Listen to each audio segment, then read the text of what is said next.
और वही TV screen पर आप देख रहे हैं, उन तस्वीरों में साफ तौर पर देखा जा सकता है कैसे देखिए यहाँ पर हम आपको दिखाएंगे इस स्क्रीन पर कैसे गोली चलाई जाती है और सब कुछ रात के अंधेरे में होता है। यहाँ पर आप देखिए इस घेरे के भीतर यहाँ पर कुछ लोग बदमाश बाइक पर सवार होकर आते हैं, बदमाश को अपनी तमंचे का अपनी गोली का निशाना बनाते हैं। ये देखिए इस जगह पर ये घटना पूरी घटित होती है, पास लगे सीसीटीवी कैमरे में, यानी कि तीसरी आंख में सब कुछ कैद हो गया। उसके बाद भगदड़ मच जाती है, लेकिन आपको बता दें उस नगर पार्षद की मौके पर ही मौत हो जाती है। ये पूरा जो मामला है वो बिहार के हाजीपुर का है। इन तस्वीरों में आप देखिए कैसे यहाँ पर एकदम भगदड़ जो है वो मच जाती है और ये बिहार की कानून व्यवस्था के ऊपर सवाल उठाता है पूरा दृश्य कि आखिर कैसे इन लोगों के हौसले जो है इतने बुलंद हो रहे हैं कि कोई डर नहीं है, एकदम बेखौफ अंदाज में हथियार लहराते हुए आते हैं और ना जाने क्या वजह रही जो इस घटना को अंजाम दिया। लेकिन उस वजह के सामने आने से पहले आप ये देखिए किस तरीके से रात के अंधेरे में इस घटना को ऐसा लगा है कि पूरे एकदम प्लानिंग के तहत ये लोग आए थे। प्री प्लान्ड मर्डर ये देखा जा रहा है और यहाँ पर आप देखिए मौके पर ही पार्षद की मौत हो जाती है। परिवार के लोगों का देखिए रो रो कर बुरा हाल हो जाता है। परिवार के लोगों की स्थिति काफी अभी इस वक्त गमगीन है और यहाँ आपको बता दें कि नाजुक स्थिति बनी हुई है। तस्वीरें आप देख रहे हैं, यही वो पार्षद है जिसकी हत्या हो जाती है। हाजीपुर का ये मामला है। हाजीपुर में गोलीकांड के बाद ये देखिए इस पूरा जो दृश्य है वो कैमरे में कैद हो गया, कैसे हमलावर आते हैं, कैसे हमला करते हैं और उसके बाद भाग जाते हैं। तीसरी तस्वीर आप उसी पार्षद की देख रहे हैं अपनी टीवी स्क्रीन पर जिसको मौत के घाट उतार दिया गया।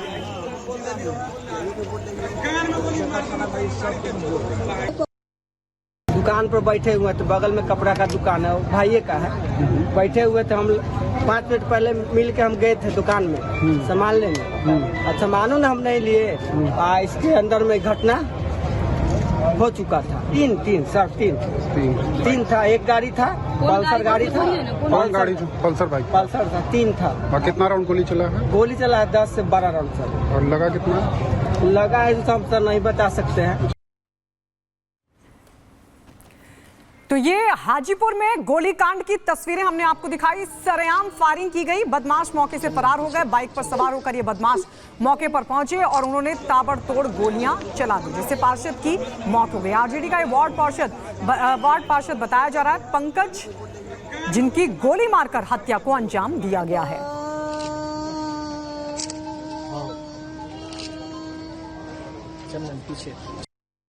वार्ड पार्षद जो हैं उनकी हत्या कुछ मोटरसाइकिल सवार अपराधियों द्वारा कर दी गई। अभी तक जो पता चला है उसमें 3 व्यक्तियों के होने की सूचना सामने आई है।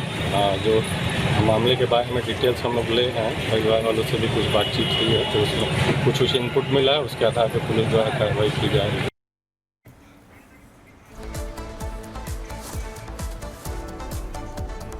और अब बात कन्नौज की करते हैं। कन्नौज मामले से जुड़ी एक बड़ी खबर आ रही है। कन्नौज रेपकांड मामले से जुड़ी बुआ को गिरफ्तार कर लिया गया। ये बड़ी जानकारी आपको दे दें, लगातार बुआ को तलाशा जा रहा था और अब पीड़िता की बुआ गिरफ्तार हो गई है। पीड़िता की बुआ की तलाश कर रही थी पुलिस। मामले में बुआ की भूमिका संदिग्ध थी, नवाब यादव के साथ मौजूद थी आरोपी बुआ। तस्वीरों में आपको बता दें बुआ की वो तस्वीर भी निकलकर सामने आई थी जिसमें वो आरोपी के साथ दिखाई दे रही थी। आज सुबह 5 बजे आरोपी बुआ की गिरफ्तारी हुई है। पीड़िता के परिवार की तरफ से बुआ को लेकर जानकारी दी गई थी और उसके बाद से लगातार बुआ की तलाश कर रही थी। बुआ को आरोपी बनाया गया और वो तस्वीरें भी निकलकर सामने आई जिसमें आरोपी के साथ बुआ दिखाई दे रही थी और अब बुआ को तब दबोचा गया है। आपको बता दें आज सुबह 5 बजे आरोपी बुआ को गिरफ्तार किया गया है। नवाब यादव के साथ मौजूद थी बुआ। नवाब से तार बुआ गिरफ्तार, ये बड़ी खबर आपको बता रहे हैं कन्नौज से। कन्नौज मामले में पीड़िता की बुआ गिरफ्तार हो चुकी है। बुआ की तलाश पुलिस कर रही थी। मामले में बुआ की जो भूमिका है वो संदिग्ध बताई गई है। आरोपी नवाब यादव के साथ मौजूद थी आरोपी बुआ, यानी कि इस आरोपी बुआ के तार नवाब तक जुड़े हुए थे और उसके बाद गिरफ्तार हुई।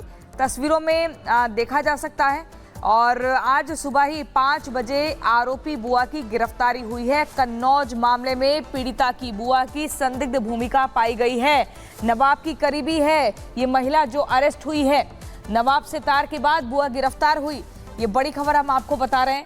और कन्नौज रेपकांड में एक्शन हुआ है। पुलिस ने कड़ियां जोड़ते हुए इस पूरे मामले का खुलासा किया और नवाब के साथ साथ उस महिला को भी गिरफ्तार किया जो रिश्ते में पीड़िता की बुआ लगती थी। ये बड़ी जानकारी आपको दे रहे हैं।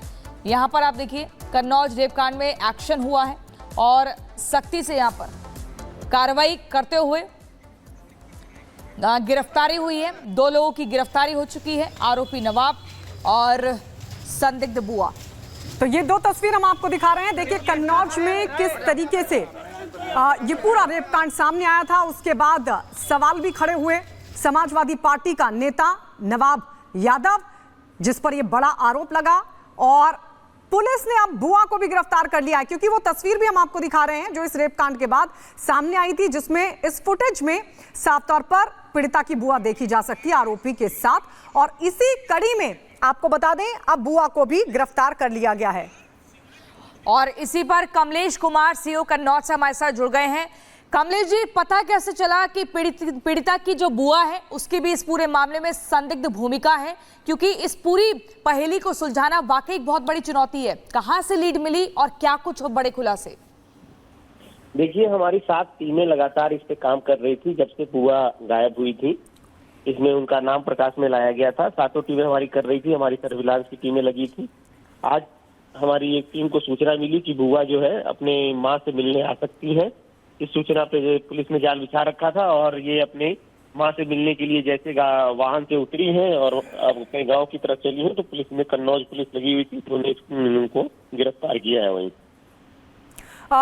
कमलेश जी, ये बुआ को आप लोगों ने गिरफ्तार किया है, क्या कुछ भूमिका इसमें बुआ की अभी तक निकलकर सामने आई है? इनके अलावा भी क्या इस पूरे मामले में कोई और शामिल था? नवाब यादव, पीड़िता की बुआ, इसके अलावा और कौन?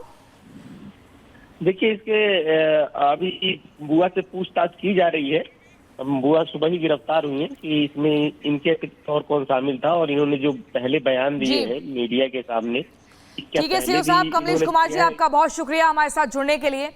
और इसी बीच अब देखिए आपको बता दें, एक बड़ी मामले को सुलझाया है पुलिस ने, लेकिन सस्पेंस बरकरार है। और अगली खबर की तरफ अब रुख करते हैं, और ये खबर है चंपई सोरेन से जुड़ी हुई। चंपई सोरेन के अगले कदम पर सस्पेंस बरकरार है और माना जा रहा है कि किया जा सकता है। गांव में कार्यकर्ताओं के साथ मंथन हो रहा है, अपने पुराने बयान पर कायम हुई, कहा है अपने गांव को छोड़ के नहीं जाऊंगा। ये बड़ी जानकारी। चंपई सोरेन हाल ही में जब दिल्ली आए थे तो ये कयास लगाए जा रहे थे कि बीजेपी के कद्दावर नेताओं से मुलाकात करेंगे, बीजेपी का दामन थाम सकते हैं। हेमंत सोरेन से नाराज हैं, लेकिन उनका कहना है कि दिल्ली से सरायकेला मैं अपने गाँव पहुंचा हूं, अपने शब्दों पर कायम हूं।